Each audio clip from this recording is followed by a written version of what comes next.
welcome to episode 11 of Shadowhunters review, TV review, episode 11 TV review.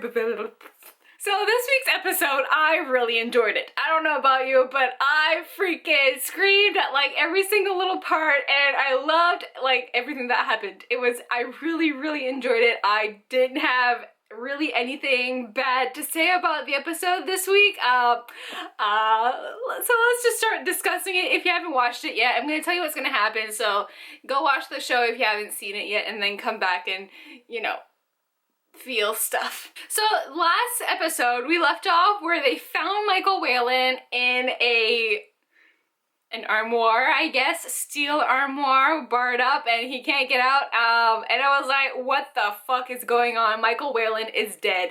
He is actually supposed to be dead. He's not supposed to be, like, encaged in a box for 10 years. So I was like, okay, I don't like this show anymore. They're not following the books whatsoever. I want out of this. Let me go back to Lady Midnight. So the whole episode was like us following Michael Whelan and helping him to find the mortal cup to give it back to Lydia and the Clave so that Izzy can be saved from the tormenting rune removal and banishment from the Shadowhunters society.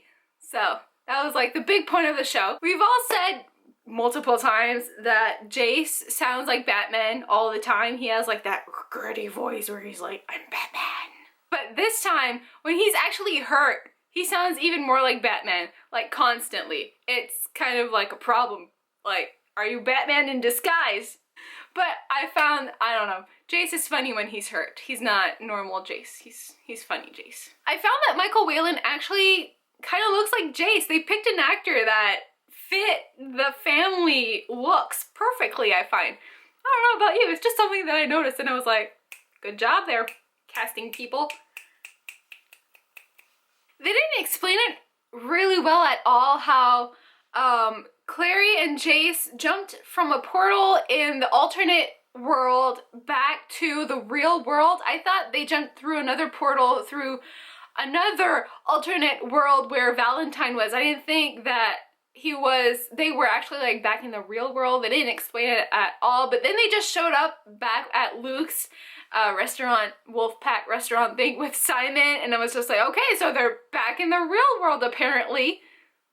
Nobody cares to mention that they're back. Okay, well fine then. They're back. At that part where they came back to the restaurant, Simon was walking forward and then he saw that there was sunlight and he was just walking and it was like, oh, the sun, don't touch the sun. He did it in a really cute way and I love Simon so much. He does a perfect job. I love Alberto's acting. He's the perfect Simon. Applause all around. Applause, applause. In my opinion, I think they did a really great job at like surprising us, like the people who've read the books and the people who haven't read the books, because for us, people who read the books, we thought, oh, they might not be going in the brother-sister direction anymore. Maybe they just switched it out completely and they're going with the fact that Michael Whelan's still alive. And at the end, they stitched it all up again. It was actually Valentine which I guessed it the whole time, because why would they pop up back in Valentine's headquarters and Valentine not being there with Michael Whelan alone in that closet, and everything after that just kept getting fishier and fishier, and my theory was correct the last time. Michael Whelan died and Valentine had raised him. I was correct. It's not really a theory, it's actually what happened, but you know, it's a theory in the TV show, so whatever. I had a few theories about Michael Whelan because it was either two options. One, it was actually Valentine disguised as Michael Whelan, which was actually what happened, which I was so proud of myself when it got revealed that was actually him. I knew it. I discovered it on my own. My other theory was that it was some sort of shapeshifter demon that was disguised as Michael Whelan, but I was correct on the Valentine one. Do I get a prize? Anybody? When Clary was putting the pieces together about it being Valentine, I was like, you're on the right track, Clary. I'm with you on that one. When Clary was holding the cup out and she was like, demons, I command you to leave. I was like, Clary, put that cup away. He's standing right beside you. He's gonna gonna steal that cup from your hands. And the second that he asked, Clary, give it to me. I can try if you want to. And then he took the cup and I was like, shit, what have you done? You just gave the mortal cup to Valentine, disguised as Michael Whalen. No, we're all gonna die. We're all gonna die. But she had glamorized another cup. She had world's best dad glamorized as the mortal cup. Brava, Clary, brava. I am so proud of you. You're so intelligent now. You were stupid for so many years. Now you are so smart. So finally we get revealed that Valentine is actually Jace's dad too. And it's so wonderful. It's so fantastic. We're following the books now. We're at the end of book 1 and everything is just going according to plan again.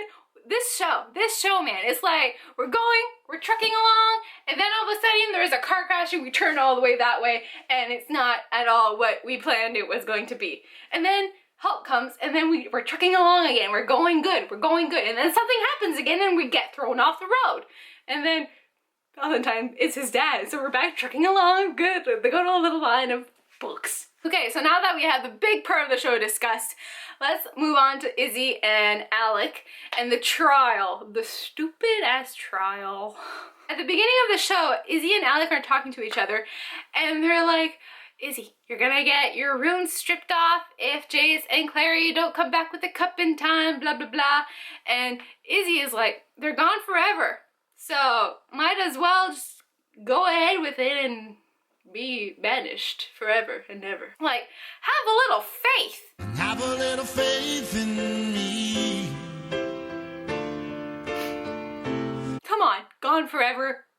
It's Jace and Clary. They're like the duo. They're the team, the ultimate team. Come on, have a little faith in them. It's just, they've only been gone a few hours probably, not forever. Well, they're coming back. Don't you worry about a thing. Oh, Magnus. I love Magnus so much in this show. He's perfect. Some people don't really like him that much. I love Magnus in the episodes. He did this impression of the law is the law. And it just cracked me up. I loved it. I love Magnus. He's like Captain Jack Sparrow and Magnus mashed up into one, and it's so good. I love it. Even at the trial, he had to put his hands on the mortal sword, and he was like, will I die if I touch that? Oh, Magnus, you're so cute. I love you so much. And Magnus was the one to be defending Izzy at the trial, and I was like, this is gonna be interesting because it's Magnus. Especially in the show, he's like kind of funky. So I thought, you know, it's gonna be interesting for sure. It was going pretty bad until the last question that he asked Lydia. Why are you doing this trial? Oh, Magnus, thank you. You just saved the whole day. And then Lydia just was like, this is shit, this is stupid. I don't know why we're doing it like this. We should do it on love and trust and blah, blah, blah. And it saved the day. Oh no, it didn't actually save the day, but we like Lydia again. I think that the Inquisitor was really good. She's exactly pretty much what I imagined her to be, what she looks like, and I just liked her as an Inquisitor. What's her name? Inquisitor something. It's not Inquisitor Whalen, is it? Is it? I don't know. Somebody let me know what the Inquisitor's name is. I can't remember, and I don't want to look it up. I'm too lazy to look it up. So they have to go to Raphael again to get some blood to give to Jace because Jace has been bitten by a demon and he is dying because his blood is poisoned and blah, blah, blah. So the vault, the blood vault that Raphael has to open, he has to punch a code in it and he's like, don't look. And then Simon and Clary are like, we're not looking, we're not looking. And then this huge vault opens with like all the types of blood and they're like, go for type O. It's the universal donor, Clary. She's like, oh yeah, I knew that. She looked like she didn't know. Maybe she knew, but it looked like she didn't know.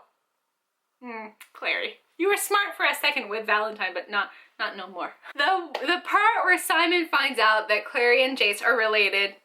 Aw, he's a happy little camper. He's a happy little vampire. He's so cute. So, will Simon and Clary get together in the next season / episodes? So I don't know about you, I really enjoyed the show. I think it was one of my favorite ones because everything just like wrapped up again. Everything's going back according to plan, and I really enjoyed it. Let me know what you thought of the episode down in the comments below. I would love to know. Share my thoughts with you guys. And if you liked the video, if you want, you can give it a thumbs up if you liked it. And I will see you guys very soon with my next video. Bye!